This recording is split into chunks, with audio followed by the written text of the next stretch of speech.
अस्सलामुअलैकुम। उम्मीद है आप सब ठीक होंगे। आज का हमारा टॉपिक है सब्सीक्वेंट इवेंट्स। सब्सीक्वेंट इवेंट्स क्या होते हैं? वो इवेंट्स जो कि ईयर एंड और date of issue of financial statement के दरमियान में अक्कर होते हैं। ठीक है। फॉर एग्जांपल हमारे पास एक टाइमलाइन बनी हुई है, यहाँ पे हमारे पास ईयर एंड है, यहाँ पे हमारे पास रिपोर्ट साइन, वो डेट है जब हमने रिपोर्ट, ऑडिटर ने रिपोर्ट साइन की, और उससे 2-4 दिन बाद जो है वो डेट है जब फाइनेंशियल स्टेटमेंट जो है वो इशू हो जाती है। तो ये जो है वो ईयर एंड से लेकर फाइनेंशियल स्टेटमेंट इशू होने तक का जो ड्यूरेशन है, इसमें कोई भी अगर इस तरह का इवेंट होगा तो वो सब्सीक्वेंट इवेंट होगा। ठीक है। अच्छा, अब हमारे पास एग्जाम्पल है सब्सीक्वेंट इवेंट की। एक एडजस्टिंग इवेंट्स है, एक है non adjusting event. For example कुछ ऐसे इवेंट्स हैं जिनको जो है वो अगर हमने ये पढ़ा था कि जो भी ईयर एंड के बाद जो भी इवेंट्स आएँगे उसको अगले ईयर, मतलब ईयर एंड हो गया, उसके बाद जो भी इवेंट्स आएँगे उसको अगले ही फाइनेंशियल स्टेटमेंट में अगले ईयर में काउंट करेंगे, इस ईयर की फाइनेंशियल स्टेटमेंट में काउंट नहीं करेंगे। ठीक है। लेकिन यहाँ पे हम कह रहे हैं कि जो सब्सीक्वेंट इवेंट होगा उसको हम फाइनेंशियल स्टेटमेंट में मेंशन करेंगे, रिपोर्ट में मेंशन करेंगे। तो इसका मतलब ये है कि वो इवेंट्स जिनकी वजह से यूज़र्स का जो डिसीजन इफ़ेक्ट हो सकता है, उनको जो है वो मेंशन करना ज़रूरी होता है। अब हमारे पास जब क्वेश्चन होता है कि क्या इसमें जो हम एंट्रीज भी मेंशन करेंगे या जस्ट जो है वो सिर्फ मेंशन कर देंगे रिपोर्ट में कि ये इवेंट्स हुए हैं, इस तरह ये नुकसान हो सकता है, ये इसकी वैल्यूएशन है। तो अब ये जो है वो जिसमें आप एंट्रीज भी पास करेंगे वो होंगे एडजस्टिंग इवेंट्स, और इसमें आप सिंपली बता देंगे वो होंगे नॉन एडजस्टिंग इवेंट्स। इसको फर्दर हम देखते हैं। Subsequent events for which condition existed at balance sheet date, जिसकी कंडीशंस जो थी वो बैलेंस शीट डेट पे एग्जिस्ट कर रही थी, ठीक है, वो होंगे एडजस्टिंग इवेंट्स।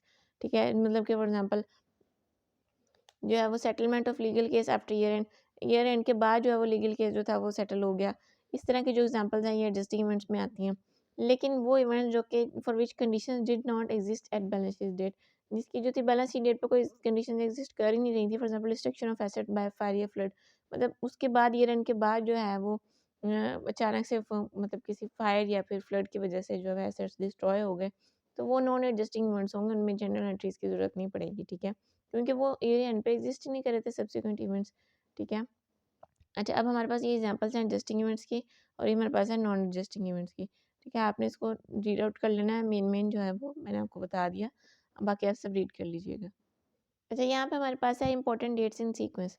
क्या क्या डेट्स आती हैं जो है वो जो सीक्वेंस वाइज क्या क्या डेट होती है। सबसे पहले होती है date of financial statement, year end या फिर बैलेंस शीट डेट जो होती है।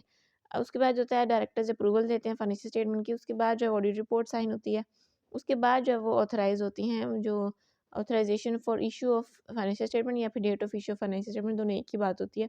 ठीक है, सबसे पहले फाइनेंशियल स्टेटमेंट मतलब जो ईयर एंड होता है उसके बाद डायरेक्टर्स अप्रूव करते हैं, फिर ऑडिटर साइन करता है ऑडिट रिपोर्ट, उसके बाद जो है फाइनेंशियल स्टेटमेंट इशू हो जाती हैं।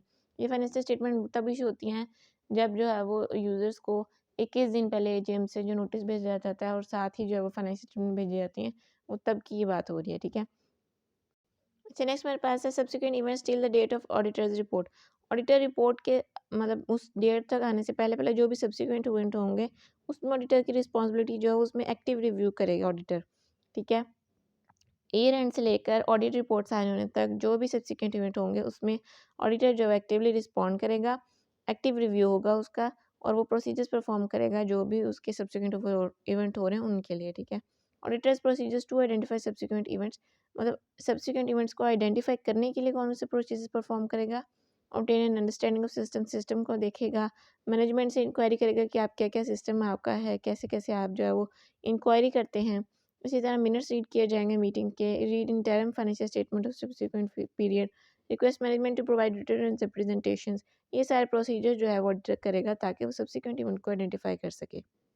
कुछ अदर प्रोसीजर्स भी हैं जैसे इंस्पेक्शन ऑफ अवेलेबल बुक्स या अवेलेबल मतलब जो है read the entities latest budgets, legal council about status और litigations, testing of entities records and transactions of subsequent period. ये सारे अदर प्रोसीजर्स भी जो है ऑडिटर परफॉर्म करेगा। ठीक है जी। तो ये था आज का हमारा लेक्चर। उम्मीद है आपको समझ आया होगा। कोई भी कंफ्यूजन हो तो पूछ सकते हैं। अल्लाह हाफिज़।